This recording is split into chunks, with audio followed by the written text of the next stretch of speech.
ये समझ आनी चाहिए मेरे दोस्त को ये बात कि जब ये पीटीआई का भले का निशान था, इसका फ़ैसला इलेक्शन कमीशन ने किया, उसको अपहोल्ड किया सुप्रीम कोर्ट ने, फिर मखसूस नशिस्तों का फ़ैसला किया इलेक्शन कमीशन ने, उसको अपहोल्ड किया सुप्रीम कोर्ट ने।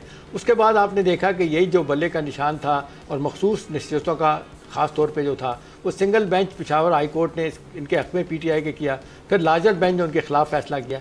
देखिए सिंपल सी बात है कि जब आपकी सुप्रीम कोर्ट एक फ़ैसला कर देती है तो नीचे वाली अदालत को भी बात समझ आ जाती है कि उन्होंने किस अंदाज में किस को फेवर करने के लिए कहाँ क्या किया, उसको उन्होंने अनडू किया, बड़ी अच्छी बात की थी। अब देखें ना, लोग बात यही कर रहे हैं, सब लोग यही बात कर रहे हैं कि पीटीआई जब और उनके लोग जब ये सियासत से हट के आइन और कानून के मुताबिक चलने की कोशिश करेंगे, आज उनके अंदर अपनी लड़ाई हो रही है। वो कह रहे हैं कि जी वकला सियासत कर रहे हैं, ये लॉ पॉइंट पे अगर जिक्र कर रहे होते वहाँ पे तो केस बल्ला भी ना हारता और ना ही क्या कहते हैं मखसूस नशिस्तों वाला मामला इनका ख़त्म होता। इस बात में आप देखने नुक्ता नज़र अली ज़फ़र का हो रहा है, अपना खान साहब जो उनके हैं, गौर खान उनका कुछ और है, और फिर बाकी दो और बंदे जो उनके हैं उनका नुक्ता नज़र कुछ और है, मरवत साहब हो या चीफ मिनिस्टर साहब हो।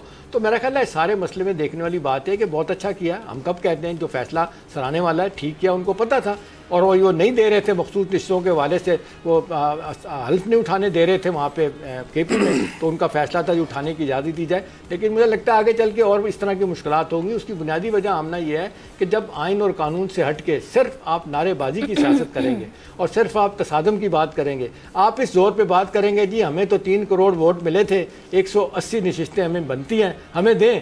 वो देखते ही नहीं है कि जी ट्राइब्यूनल में क्या फ़ैसला होना है, हाई कोर्ट्स हैं, सुप्रीम कोर्ट है, वो सारे अपने ऑप्शन एग्जॉस्ट करने के बाद ही आप कुछ मांगते हैं ना। वो आप ये जिद नहीं करते कि ये सब कुछ हुआ।